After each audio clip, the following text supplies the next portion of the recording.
آج کی کلاس بھی RPSC کے لیے ہے جو 2nd گریڈ کا ہے، یعنی کہ Rajasthan public service commission Ajmer. یہ آپ کے سلیبس کے مطابق ہے، جدید اردو نثر جو آپ کے بے والے حصے میں دیا ہوا ہے۔ دوستو میں آپ کے سلیبس کے مطابق ہی آپ کو پڑھاؤں گا، انشاءاللہ آپ کو بہت ہی جلدی سوالات آپ کو یاد ہو جائیں گے۔ اور آج ہم نے چنا ہے جدید نثر یعنی جدید اردو نثر کا آغاز اور ارتقاء۔ غالب کو آپ ایک شاعر کی حیثیت سے تو یقیناً جانتے ہوں گے، سر سید احمد خاں کے کارناموں سے بھی واقف ہوں گے، اور حیدرآباد دکن کی مشہور یونیورسٹی یعنی جامعہ عثمانیہ کا نام تو آئے دن ہم سنتے ہی رہتے ہیں۔ آئیے ہم آپ کو اردو نثر کی ترقی میں ان کی خدمات سے روشناس کرواتے ہیں۔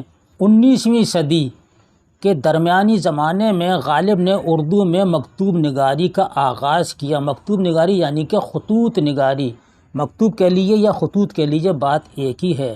خط لکھنے کا ایک نیا انداز ایجاد کیا اور رسمی الفاظ اور پرتکلف زبان میں خط لکھنے کا جو طریقہ اس زمانے میں رائج تھا، غالب نے ان تمام بندشوں کو توڑتے ہوئے ایک سادہ اور دلکش طریقہ اپنایا اور مراسلے کو مکالمے کا رنگ دے دیا۔ مراسلہ کہتے ہیں خط کو اور مکالمہ کہتے ہیں ڈائلاگ کو، یعنی کہ ایک ڈائلاگ کی شکل اختیار کر دی۔ عود ہندی غالب کے اردو خطوط کا پہلا مجموعہ ہے اور اردو معلیٰ غالب کے خطوط کا دوسرا مجموعہ ہے۔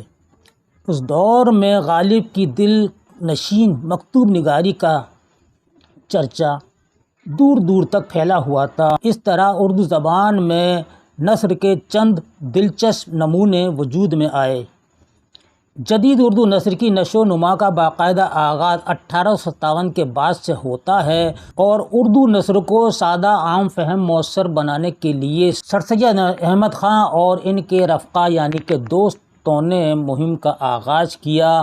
سر سید اور ان کے رفقا الطاف حسین حالی، نذیر احمد، شبلی نعمانی، محمد حسین آزاد، جی یہ وہی ہیں الطاف حسین حالی اور محمد حسین آزاد جنہوں نے جدید اردو شاعری کی بنیاد انجمن پنجاب کے مشاعرے میں رکھی تھی۔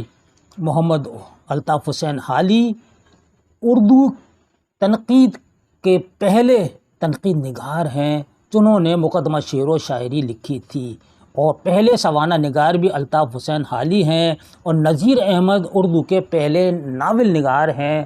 مرات العروس ان کا پہلا ناول ہے، ان کا ہی نہیں بلکہ اردو کا پہلا ناول۔ شبلی نعمانی بھی تنقید نگار ہیں۔ موازنہ انیس و دبیر ان کی بہت مشہور کتاب ہے جس میں انیس اور دبیر کا موازنہ کیا ہے یعنی کہ مقابلہ کیا ہے۔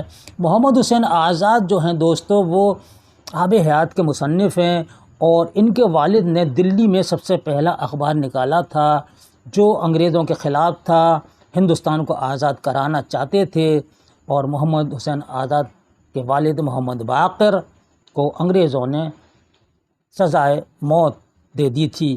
اگرچہ انگریزی زبان سے خاطر خواہ واقفیت نہیں رکھتے تھے، لیکن مروجہ نثر کے مقابلے میں انگریزی نثر میں جو سادگی اور زور و اثر ہے اسے خوب سمجھتے تھے۔ اس طرح اردو کی گل و بلبل کی رسمی شاعری کے مقابلے انگریزی شاعری میں جو وسعت اور اثر انگیزی ہے اس پر بھی ان کی گہری نظر تھی۔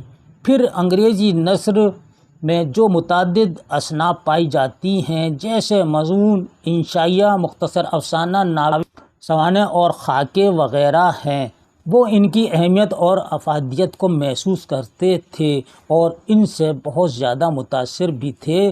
اس لیے سر سید احمد خاں اور ان کے ساتھیوں نے اردو کے تخلیق کاروں کو انگریزی نظم و نثر کے اسلوب اور اصناف سے روشناس کروانے کا بیڑا اٹھایا۔ دوستو یہاں میں آپ کو بتا دوں کہ جدید اردو نثر میں ناول نگاری ہے، افسانہ نگاری ہے، ڈرامہ نگاری ہے، خاکہ نگاری ہے، انشائیہ نگاری، رپورتاج وغیرہ۔ اس میں افسانوی ادب کون کون سے ہیں؟ ناول نگاری ہے، افسانہ نگاری ہے، ڈرامہ نگاری ہے، اور غیر افسانوی ادب میں کون کون سے آتے ہیں تو وہ آپ کے سلیبس میں دیے ہوئے ہیں: خاکہ نگاری، انشائیہ نگاری، رپورتاژ، خطوط نگار، سوانح عمری، تنقید نگاری۔ یہ تمام چیزیں جو ہیں غیر افسانوی ادب میں ہیں۔ اگر پوچھیں آپ تو امتحان میں تو ان کو غیر افسانوی ادب میں ہی ٹک کیجیے گا۔ ناول نگاری، افسانہ نگاری، ڈرامہ نگاری جو ہیں یہ افسانوی ادب ہیں، اور باقی جو ہیں وہ سب غیر افسانوی ادب میں ہیں۔ قدامت پسند شاعروں اور مصنفوں نے ان کی سخت مخالفت شروع کر دی اور ان پر انگریزی کی تقلید کا الزام لگایا۔ اس کے باوجود رفتہ رفتہ تعلیم یافتہ طبقے میں سر سید کی یہ تحریک مقبول ہونے لگی۔ دوستو 3 جون 2020 کو ہم نے آپ کو 3 سوالات دیے تھے اور ان کے جواب اس طرح ہیں۔ پہلا سوال تھا پریم چند کا اصل نام کیا ہے؟ صحیح جواب دھنپت رائے۔ دوسرا سوال تھا پریم چند کے انتقال کے بعد ان کے کون سے 2 افسانوی مجموعے منظر عام پر آئے؟ دودھ کی قیمت اور واردات۔ تیسرا سوال پریم چند کی آخری کہانی کا موضوع کیا ہے؟ تو صحیح جواب ہے کفن۔ جن لوگوں نے صحیح جواب دیے ہیں ان کے نام ہیں رضوان، آپ نے جگہ کا نام نہیں لکھا، صالحہ خاتون، لکھنؤ سے سنبل فاطمہ، رانچی سے صوفیہ پروین، لکھنؤ سے مہک خاں، غزالہ جمالی، آپ نے بھی جگہ کا نام نہیں لکھا، جھارکھنڈ سے فاروق احمد، سہیل خاں، پیلی بھیت سے عشرت علی، بشریٰ علیم نے بھی جگہ کا نام نہیں لکھا، اور مدینہ شریف سعودی عرب سے گوہر عثمانی۔ ہم آپ کے بڑے شکر گزار ہیں کہ آپ نے ہماری ویڈیو کو، ہماری کلاس کو لائک کیا۔ اس کے علاوہ آپ سب نے بھی اس ویڈیو کو پسند کیا ہے۔ رومنہ خاتون، خالدہ خاتون، ترنم ناز، ریحانہ خان نے بھی پسند کیا ہے اور انم نے بھی۔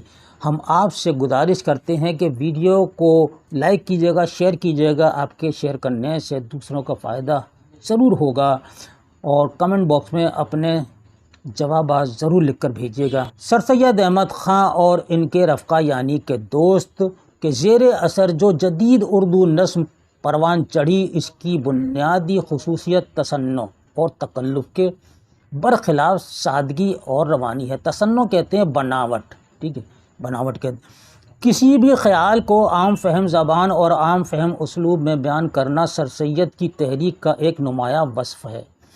عربی فارسی کے دقیق الفاظ صرف علمی تحریروں میں استعمال کیے جاتے ہیں، وہ بھی ایسی صورت میں جہاں آسان الفاظ کسی مفہوم کو پوری طرح ادا کرنے سے قاصر ہوں۔ قاصر کا مطلب ہے مجبور ہوں۔ سر سید تحریک کا یہ بھی ایک نمایاں وصف ہے کہ عام بول چال کی زبان اور بول چال کے اسلوب سے قریب رہنے کی کوشش کی جاتی ہے، اور پیچیدہ عمیق خیالات کو بھی سیدھے سادے انداز میں بیان کرنا نثر نگاری کا کمال سمجھا جاتا ہے۔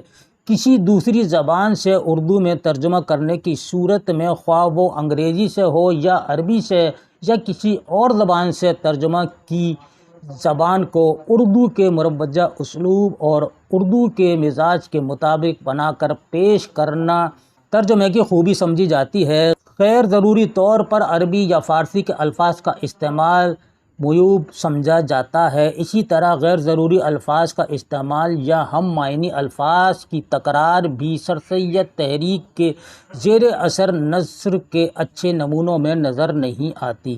اس کے برخلاف کم سے کم الفاظ میں خیال کا اظہار اس بات کی علامت سمجھا جاتا ہے کہ لکھنے والے کو قلم پر مکمل قدرت حاصل ہے۔ سر سید کی تحریک ہی کی بدولت انگریزی زبان و ادب کی طرح نثر کی مختلف اصناف بھی اردو میں داخل ہوئیں، اور اب وہ اردو نثر کی مقبول اصناف میں شمار ہوتی ہیں۔